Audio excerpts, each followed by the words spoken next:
نحمده ونصلي على رسوله الكريم أما بعد أعوذ بالله من الشيطان الرجيم بسم الله الرحمن الرحيم يا أيها الذين آمنوا اتقوا الله حق تقاته ولا تموتن إلا وأنتم مسلمون صدق الله العظيم.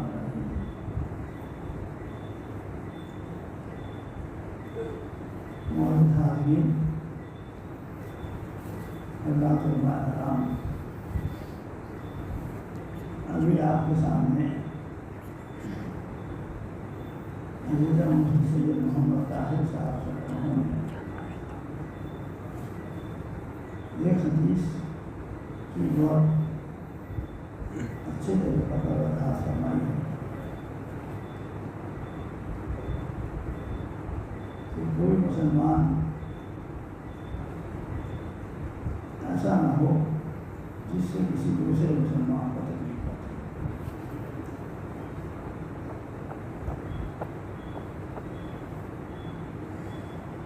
اگر ہمارے دلوں میں اللہ کی محبت ہوگی تو ہمارے اعمال کو بخود ہوتے چلے جائیں۔ اگر ہمارے دلوں میں اللہ کا خوف ہوگا اور ڈر ہوگا تو سارے اعمال کو بخود صحیح ہوتے چلے جائیں۔ میں نے کلام اللہ کی ایک آیت تلاوت کی ہے، اس کے بارے میں کچھ عرض کرنا ہے۔ بات تو ہو چکی ہے، میں مختصر آپ کی خدمت میں کچھ پیش کروں۔ اللہ تبارک و تعالیٰ اس آیت مبارک میں فرماتے ہیں، اے ایمان والوں، اللہ سے ڈرو، اتنا ڈرو جتنا کہ اس سے ڈرنے کا حق ہے۔ اب اگر انسان کے دل میں اللہ کا ڈر ہوگا تو تمام معاملات خود بخود صحیح ہوتے چلے جائیں گے۔ آج زمانہ ایسا ہے کہ ہر انسان سماج سے ڈرتا ہے کہ سماج میں میری بدنامی نہ ہو جائے۔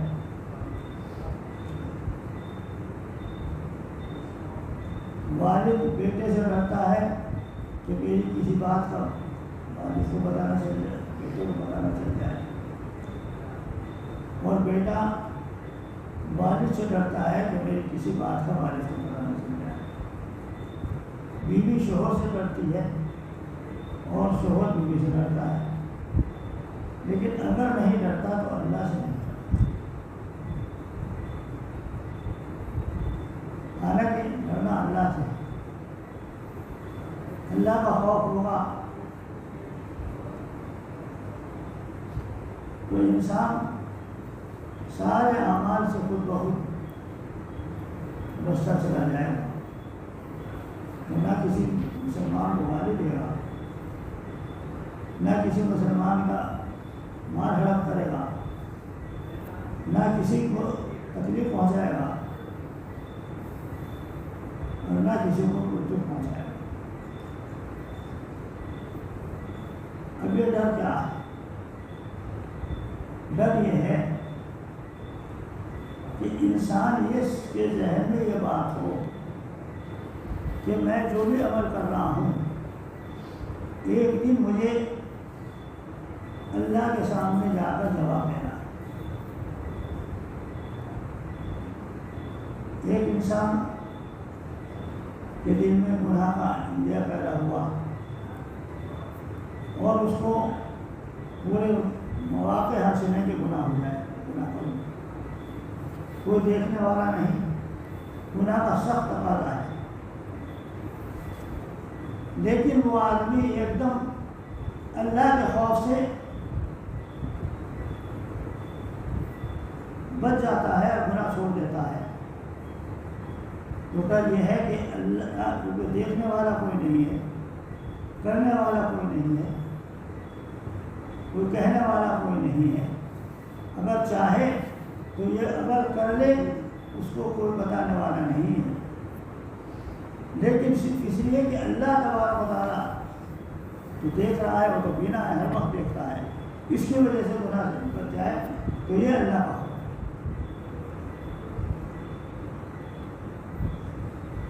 اللہ کا خوف کے بارے میں اللہ تبارک و تعالیٰ نے فرمایا ہے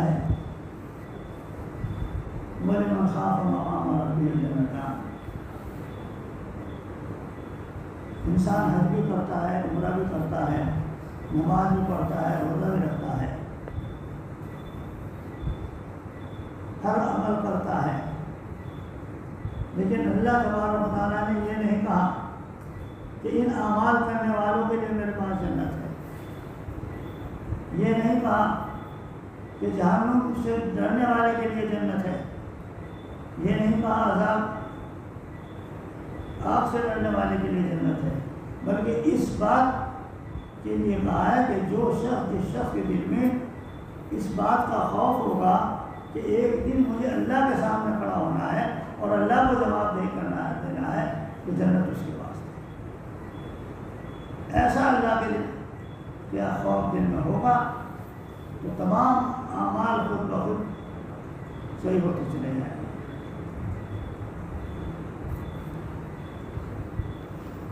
اعمال کو صحیح کرنا سب سے بڑی بات ہے. یہ ہمارا دل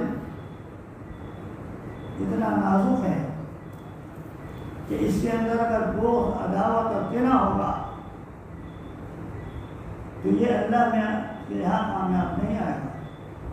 اللہ میاں کے یہاں تو وہ دل کام کرے گا، وہ دل کام آئے گا جس دل کے اندر پاکی ہوگی، خدا کا خوف ہوگا، گناہوں سے بچے گا، برائی سے بچے گا. وہ دل اللہ تبارک و تعالیٰ کے یہاں کام آئے گا. اللہ تعالیٰ کو فرماتے ہیں یوم لا ينفع مال ولا بنون الا من اتى الله بقلب سلیم، کہ قیامت کے دن ایسا ہوگا نہ مال کام آئے گا نہ اولاد. آج اولاد کے لیے انسان دوڑتا ہے، بھاگتا ہے اولاد کا مستقبل بنانے کے لیے. اس کے لیے گھر بن جائے، اس کے لیے کاروبار ہو جائے، اس کے لیے نوکری ہو جائے، اس بات کے فکر میں پھرتا ہے. یہ نہیں سوچتا کہ کیا چیز جائز ہے، کیا چیز نہ جائز. یہ اولاد کام نہیں آئے گی.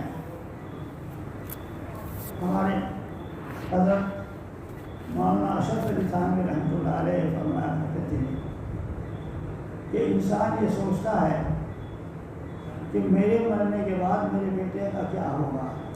دنیا میں وہ پریشان نہ ہو، دنیا میں محتاج نہ ہو، اس کے لیے بڑے سے بڑی قربانی دے کر اس کے لیے مکان بناتا ہے، اس کی شادی کرتا ہے،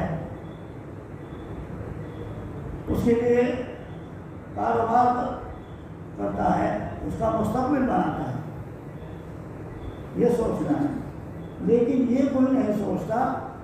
یہ سوچتا ہے میرے مرنے کے بعد یہ اسٹیبلشڈ ہے، لیکن یہ کوئی نہیں سوچتا کہ یہ جب مر جائے گا، جو میں نے اولاد کو بنائی ہے یہ مرے گی، موت اس کو بھی آئے گی، یہ جہنم میں جائے گا، جنت.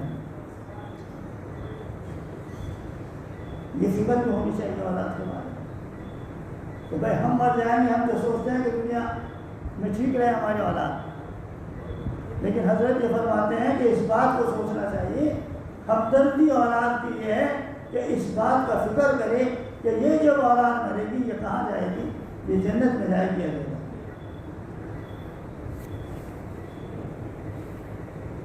تو اس لیے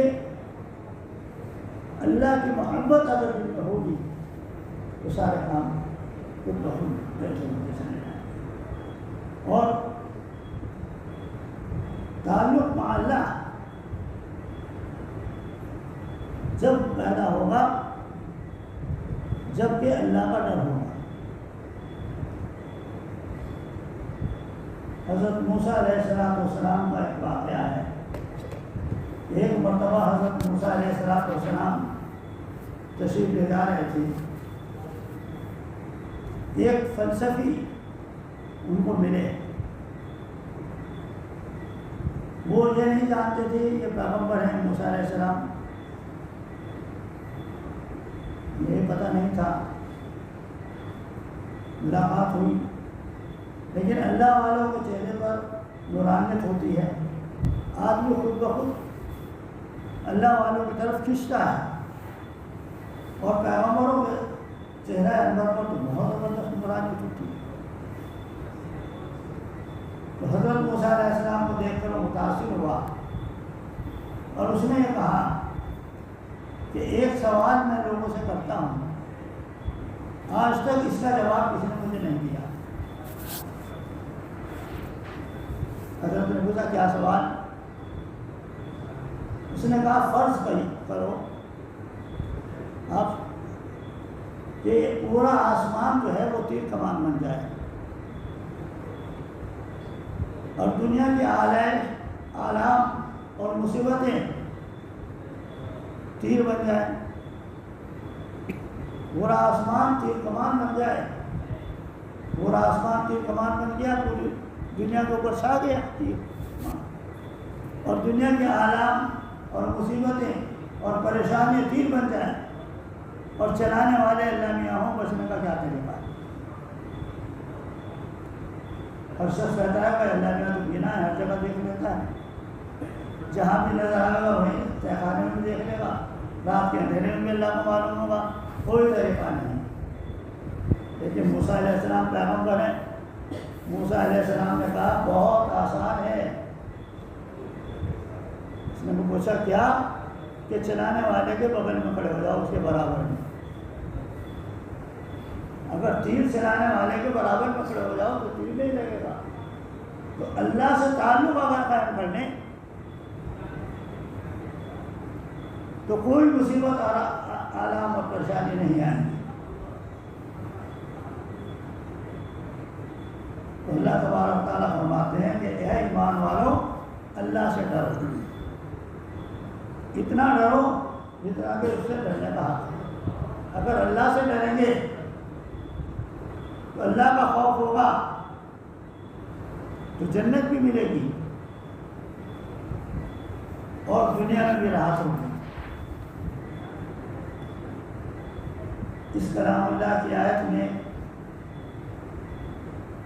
دوسرے جز میں اللہ تبارک تعالیٰ فرماتے ہیں وَلَا تَمُوتُنَّ إِلَّا وَأَنْتُم مُسْلِمُونَ، کہ آپ اس حالت میں نہ بنیں کہ آپ کے پاس ایمان نہ ہو. یعنی اللہ تبارک و تعالیٰ کا منشا یہ ہے کہ ہر مسلمان ایمان کی سلامتی کے ساتھ جائے تاکہ اللہ تبارک و تعالیٰ کو وہاں سزا نہ دینے. اب دو چیزیں ہیں، ایک ایمان کی سلامتی اور ایک موت. موت کا دنیا میں کسی کو پتہ نہیں کس وقت آئے گی اور کہاں آئے گی. ابھی ایک بزرگ عمرے کے لیے گئے تھے، ان کے ساتھ ان کی والدہ تھی. یہاں سے عمرے کے لیے گئے اور عمرہ کیا، مدینہ طیبہ پہنچے. اللہ تبارک و تعالیٰ نے حکم کیا اور وہیں وفات ہو گئی. تو جہاں اللہ تبارک و تعالیٰ لکھتا ہے موت وہیں ہوتی ہے. اور موت کب آئے گی؟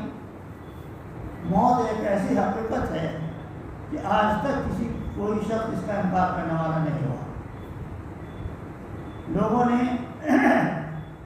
اللہ کے رسول کا انکار کیا ہے، قرآن کا انکار کیا ہے، خدا کا انکار کرنے والے موجود ہیں، لیکن موت کے بارے میں کسی نے تصور نہیں کر سکتا آج تک پیش کیا کہ موت نہیں آئی. تو دو چیزیں ہیں، ایک تو موت، ایک ایمان.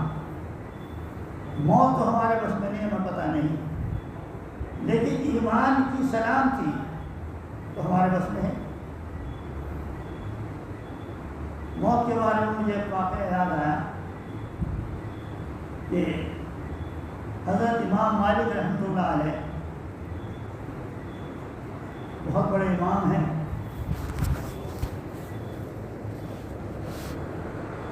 مدینہ طیبہ میں مقیم تھے، حضرت نے حج اور عمرہ کر رکھا تھا، فرض ادا کر رکھا تھا، لیکن مدینہ طیبہ میں قیام پذیر تھے اس طلب میں کہ میں دیار حبیب میں میرا انتقال ہو اور وہیں میری تدفین ہو، اس لیے نفلی حج اور عمرے کے لیے بھی نہیں جاتے تھے، ایسا نہ ہو کہ راستے میں موت آ جائے۔ اور میری طلب تو یہ ہے کہ مجھے مدینہ میں انتقال ہو، تو اسی فکر میں رہتے تھے کہ کسی طرح اگر یہ معلوم ہو جائے کہ موت میں کتنا وقت باقی ہے تو میں جا کر حج عمرہ کراؤں، لیکن ڈر یہ تھا کہ میں یہاں سے نکلوں اور میرا موت نہ آ جائے۔ تو حضرت امام صاحب کو خواب میں سرکار دو عالم صلی اللہ علیہ وسلم کی زیارت ہوئی۔ اب جس چیز کی طلب ہوتی ہے آدمی وہی کرتا ہے، تو حضرت نے سرکار سے پوچھا کہ سرکار مجھے بتا دیجیے گا میری عمر کے کتنے دن باقی ہیں تاکہ میں حج عمرہ کراؤں۔ تو سرکار دو عالم صلی اللہ علیہ وسلم نے کوئی جواب نہیں دیا بلکہ اشارہ اس طرح کر دیا۔ اب امام صاحب کی آنکھ کھل گئی اور کھلنے کے بعد سوچنے لگے کہ 5 دن ہیں، 5 ہفتے ہیں، 5 مہینے ہیں، 5 سال کیا مراد؟ 5 کا تو اشارہ کیا ہے، لیکن اس 5 سے کیا چیز مراد ہے؟ 5 دن مراد ہیں، 5 ہفتے مراد ہیں، 5 مہینے مراد ہیں؟ تو اسی زمانے میں علامہ ابن سیری مدینہ طیبہ میں تھے، جو معبرین میں سب سے معتبر معبر ہے، خوابوں کی تعبیر کیا کرتے تھے، بڑے سید عالم تھے۔ تو حضرت امام مالک نے اپنے خادم سے یہ کہا تم امام ابن سیری کے پاس جاؤ، میرا نام تو لینا مت، یہ بتانا کہ ایک مسلمان کی یہ خواہش ہے کہ مدینہ طیبہ میں اس کا انتقال ہو اور فرض حج عمرہ کر رکھا ہے، نفلی حج عمرہ کے لیے جانے کی ارادہ کر رہا ہے، کرتا ہے، لیکن یہ معلوم نہیں کہ کہاں موت آ جائے، اس کی خواہش یہ ہے کہ مدینہ طیبہ میں انتقال ہو۔ اس کو یہ خواب آیا اور سرکار دو عالم صلی اللہ علیہ وسلم خواب میں آئے اور اس نے سرکار سے معلوم کیا تو سرکار نے یہ اشارہ کیا۔ ابھی خادم پہنچا امام صاحب کے پاس اور جا کر خواب بتایا۔ امام صاحب نے کہا بھائی پہلے نام بتاؤ کس کا خواب ہے، پہلے بتاؤں بتا دو، ایسے نہیں بتاؤں گا پہلے۔ اور دیکھو ایک بات میں کہتا ہوں، امام صاحب نے کہا خادم کو مدینے میں صرف ایک واحد شخص امام مالک ہے جسے یہ خواب آ سکتا ہے، جاؤ اجازت لے جاؤ۔ وہ خادم آیا اور حضرت امام صاحب سے اجازت لی اور کہا حضرت انہیں تو پتہ ہے یہ خواب آپ کا ہے، وہ تو کہہ رہے ہیں مدینے میں کوئی اور آدمی ایسا نہیں ہے جسے یہ خواب آ سکتا ہے، تعبیر ضرور بتاؤں گا لیکن پہلے نام کی اجازت لے لو، ان سے پوچھ لو کہ وہ اگر اجازت دیں گے نام کی تو پھر بتاؤں۔ اس نے آپ آگے جو حضرت اجازت ہے۔ تو امام علامہ ابن سیری نے کہا کہ اس 5 سے مراد یہ ہے، نہ 5 دن ہے، نہ 5 مہینے ہیں، نہ 5 ہفتے ہیں، نہ 5 سال ہیں، اس 5 سے سرکار کی مراد یہ ہے کہ وہ 5 چیزیں جو سورہ لقمان میں اللہ تبارک و تعالیٰ نے بتائی ہے، جس کا علم اللہ کے علاوہ کوئی کسی کو نہیں کہ ان میں ایک موت ہے۔ تو موت کا کسی کو کچھ پتہ نہیں، اس لیے ہمیں ہر وقت اپنے ایمان کی سلامتی رکھنی چاہیے، اور ایمان کی سلامتی یہی ہے کہ ہر برائی سے آدمی بچے، ہر گناہ سے آدمی بچے، شیطانی وساوس سے آدمی بچے۔ حضرت نظام الدین محبوب الہی ایک بہت بڑے بزرگ ہوئے ہیں دلی میں، بہت بڑے نظام الدین ہیں۔ نظام الدین ایک علاقہ بھی ہے اور اسی علاقے میں مرکز بھی ہے نظام الدین، انہی کے نام پر نظام الدین کا علاقہ ہے۔ جہاں مرکز نظام الدین ہے اس کے پیچھے کچھ فاصلے پر حضرت نظام الدین صاحب کا مزار ہے، بہت بڑے بزرگ ہوئے ہیں۔ حضرت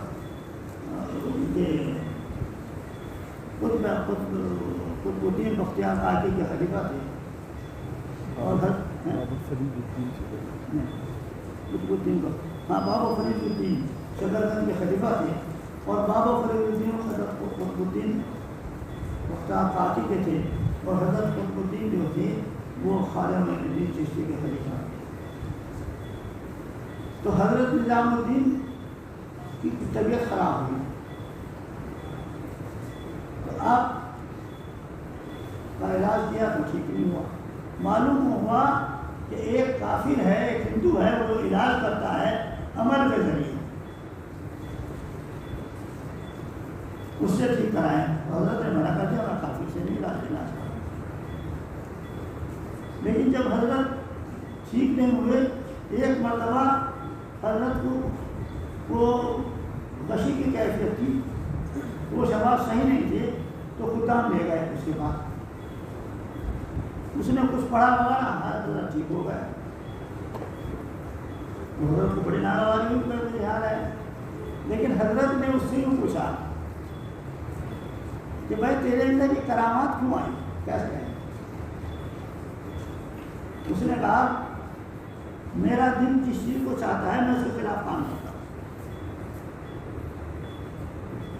جس چیز کو میرا دل چاہتا ہے اس کے خلاف کام کرتا ہوں۔ ہر برائی سے میں اس لیے رکا کہ جی چاہ رہا تو برائی کروں، اسے قبول کیا۔ تو حضرت نے کہا تمہارا ایمان اور مسلمان ہونے کو جی چاہتا ہے؟ اس نے کہا جی نہیں، کہ اس کے خلاف کام کر۔ اگر تو کرشمہ جب اللہ نے تجھے دیا ہے تو اس میں بھی خلاف کام کر۔ تو حضرت کے کہنے پر فوراً مقرر اسلام ہو گیا۔ تو کہنے کا مطلب یہ ہے کہ ہر وہ برائی جس کے لیے انسان کا دل تقویت سے تیار ہو، اس کی مخالفت کریں، تو خود بخود اللہ تبارک و تعالیٰ کا خوف اور ڈر ہو جائے گا، اور حالات ہمارے خود ٹھیک ہوتے چلے جائیں۔ تو میں نے یہ آیت مبارکہ تلاوت کی تھی، جس کا مقصد یہ تھا کہ دلوں کے اندر اللہ کی محبت، اللہ کا خوف، اللہ کا ڈر ہو، اور موت کی فکر ہو۔ باقی دعوانا دعا کر دیجیے۔ اللهم انا نسألك من خير ما سألك منه نبيك سيدنا محمد صلى الله تعالى عليه وآله وسلم، ونعوذ بك من شر ما استعاذ منه نبيك سيدنا محمد صلى الله تعالى عليه وسلم، وأنت المستعان وعليك البلاغ، ولا حول ولا قوة إلا بالله العلي. اللهم صل على سيدنا وشفيعنا وحبيبنا ومولانا محمد وعلى آل سيدنا وشفيعنا وحبيبنا مولانا محمد، صلاة تنجينا بها من جميع الأهوال والآفات، وتغفر لنا بها جميع الحاجات، وتطهرنا بها من جميع السيئات، وترفعنا بها على الدرجات، وتبلغنا بها أقصى الغايات من جميع الخيرات في الحياة وبعد الممات، إنك على كل شيء قدير. اللهم ربنا ظلمنا أنفسنا وإن لم تغفر لنا وترحمنا لنكونن من الخاسرين. ربنا هب لنا من أزواجنا وذرياتنا قرة أعين واجعلنا للمتقين إماما. ربنا لا تؤاخذنا إن نسينا وأخطأنا، ربنا ولا تحمل علينا إصرا كما حملته على من قبلنا، ربنا ولا تحملنا ما لا طاقة لنا به، واعف عنا واغفر لنا وارحمنا، أنت مولانا فانصرنا على القوم الكافرين. رب اغفر وارحم واعف وتكرم وتجاوز ما تعلم، إنك تعلم ما لا نعلم، إنك أنت التواب الرحيم. لا إله إلا الله الحي القيوم، سبحان الله رب العالمين، الحمد لله رب العالمين. أسألك موجبات رحمتك وعزائم مغفرتك وسلامة من كل إثم والغنيمة من كل بر. لا تدع لنا ذنبا إلا غفرته، ولا حما إلا فرجته، ولا دينا إلا عديته، ولا عدوا إلا قبلته، ولا مريضا إلا شافيته. ولا حاجة من حوائج الدنيا والآخرة إلا قضيتها ويسرتها. اللهم اشرح صدورنا ونور قلوبنا. اللهم حبب إلينا الإيمان وزينه في قلوبنا وكره إلينا الكفر والفسوق والعصيان واجعلنا من الراشدين. اللهم إنا نسألك علما نافعا ورزقا واسعا وحلالا طيبا وتوبة نصوحا، توبة قبل الموت وراحة عند الموت ومغفرة ورحمة بعد الموت والعفو عند النساء والفوز بالجنة والنجاة من النار. اللهم إنك مرحوم كريم تحب العطاء. الہ العالمین ہم گنہگار ہیں، سیاہ کار ہیں، آپ غفور رحیم ہیں، اکرم الاکرمین ہیں، ارحم الراحمین ہیں. ہمارے تمام گناہوں کو معاف فرمائیں، تمام لفظوں کو درگزر فرمائیں، تمام سیئات کو حسنات کو مبدل فرمائیں. آپ ہمارے سے راضی ہو جائیں، ہمارے دل میں اپنی محبت پیدا فرما دیں، اپنا خوف پیدا فرما دیں، اپنا ڈر پیدا فرما دیں. سرکار دو عالم صلی اللہ علیہ وسلم کی محبت ہمارے دل میں پیدا فرما دیں. آپ کی شفاعت ہمارے لیے مقدر فرما دیں. آپ کے دست مبارک سے جامع قوت عطا فرما دیں. آپ کی سنتوں پر عمل کرنے والا بنا دیں. الہ العالمین اے اکرم الاکرمین اس اجلاس کو انتہائی طور پر قبول فرما دیں. جن حضرات نے یہاں شرکت کی ہے الہ العالمین ان کے لیے ان کو اپنے نیک بندوں میں شمار فرما دیں اور ان کو بہترین جزا عطا فرما دیں. الہ العالمین اس ملک میں امن سکون عطا فرما دیں اور الہ العالمین بے روزگاروں کو روزی عطا فرما دیں، تنگدستوں کی تنگدستی دور فرما دیں، پریشان حالوں کی پریشانی دور فرما دیں، بیماروں کو صحت شفا تندرستی عطا فرما دیں. بہت سے بیمار ایسے ہیں کہ جنہیں ڈاکٹر بھی جواب دیتے ہیں لا علاج مرض ہے، لا علاج مرض کا علاج تو آپ کے پاس ہے. وَإِذَا مَرِضْتُ فَهُوَ يَشْفِينِ. جس نے بیماری دی ہے شفا اسی کے ہاتھ میں ہے. الہ العالمین ہمارے جو لوگ یہاں موجود ہیں ان میں یا ان کے تعلق والوں میں یا ان کے گھروں میں یا ان سے ملنے والوں میں الہ العالمین اگر کوئی ایسی بیماری ہے انہیں سب کو صحت کاملہ عاجلہ دائمہ ہر قسم کے شروع فکر کی حفاظت فرما دے. الہ العالمین ہماری نسلوں کی حفاظت فرما دے. الہ العالمین نوجوانوں کو برائی سے، درخت سے، چوری سے، شکاری سے، عیاری سے، مکاری سے، شراب سے، جوئے سے ان کی حفاظت فرما دے. جن لوگوں کے اولاد ناخلف ہے ان کو والدین کا فرمانبردار بنا دے. ہماری نئی نسل کی حفاظت فرما دے. الہ العالمین گھر میں خواتین کو ہدایت عطا فرما دے. جن لوگوں کی شادی نازک مرحلے پر ہے، بہت سے خواتین اپنے شوہروں سے برگشتہ ہیں اور بہت سے شوہر اپنے بیویوں کو ظلم کر رہے ہیں. الہ العالمین میں ہدایت عطا فرما دے اور شادیوں کے اندر جوڑ پیدا فرما دے. الہ العالمین جن کے گھروں میں جوان بیٹی بیٹھی ہے اور ان کے لیے اچھے رشتے نہیں ہیں ان کے لیے مناسب اور اچھے رشتے پیدا فرما دے. جن بہنوں کی بہت سونی پڑی ہے ان کو اولاد نہیں ہے، الہ العالمین اپنے فضل و کرم سے انہیں نیک اور صالح اولاد عطا فرما دے. جن کے نبینہ اولاد نہیں ان کو نبینہ اولاد عطا فرما دے. الہ العالمین اس ملک میں یہ مسلمانوں نے اور علماء نے جو اس ملک کے اندر دین کو فروغ دے رکھا ہے، علماء کو الہ العالمین بہترین جزا عطا فرما دے، ان کی عمروں کو برکت عطا فرما دے، ان کے لیے ان کے درجات کو بلند فرما دے اور ان کی قربانی کو شرط قبول عطا فرما دے اور مسلمانوں کے اندر اتحاد پیدا فرما دے اور یہاں کی حکومت کو بھی الہ العالمین امن اور سکون کے ساتھ رہنا مقدر فرما دے. الہ العالمین ہمارے ملک میں ہندوستان میں الہ العالمین مسلمانوں کی جان کی، مال کی، عزت کی، آبرو کی، شہریت کی، مکانوں کی، دکانوں کی، مسجدوں کی، خانقاہوں کی، مدرسوں کی الہ العالمین حفاظت فرما دے. الہ العالمین ان کے بلڈوزروں سے حفاظت فرما دے، دشمنوں کی نفرتوں سے حفاظت فرما دے اور ظالم حکمرانوں سے حفاظت فرما دے. ان کے اندر ہمت اور حوصلہ پیدا فرما دے، مایوسی کو دور فرما دے. الہ العالمین ہر عالم کے اندر مسلمان جہاں جہاں پریشان ہیں ان کے لیے راحت کا معاملہ فرما دے اور پاکستان کے اندر جو الہ العالمین بے راحت بھی ہو رہی ہے وہاں بھی امن سکون عطا فرما دے، ہر قسم کے راحت سے معاملہ عطا فرما دے. الہ العالمین بہت سے لوگ دعاؤں کے لیے کہتے ہیں، لکھتے ہیں، متوقع ہیں، یا یہاں کے علماء سے جنہوں نے کہا ہے یا ہم لوگوں سے سفر میں جن لوگوں نے کہا ہے یا یہ حضرات جو موجود ہیں ان کے الگ الگ مقاصد ہیں.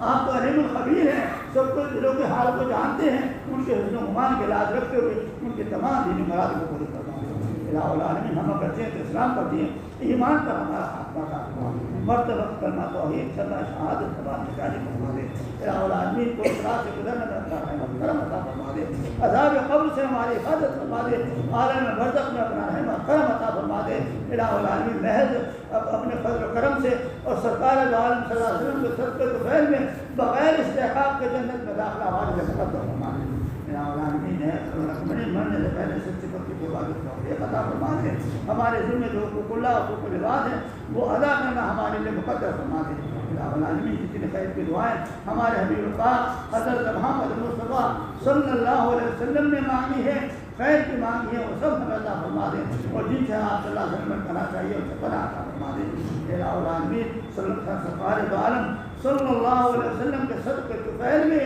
ہماری تمام دعا کو قبول فرما لے، آپ کے سامنے ہم نے تمام قبول رکھتی ہے اور کوئی ذریعہ نہیں کہا جائے، آپ کے سامنے ہم نے ہاتھ پھیلایا ہے اور آپ ہی سے ہم طلب کرتے ہیں، آپ ہی دینے والے ہیں، الہ العالمین ہمیں مایوس نہ کریں، صلی اللہ تعالیٰ علیہ وسلم محمد علیہ وسلم برحمتہ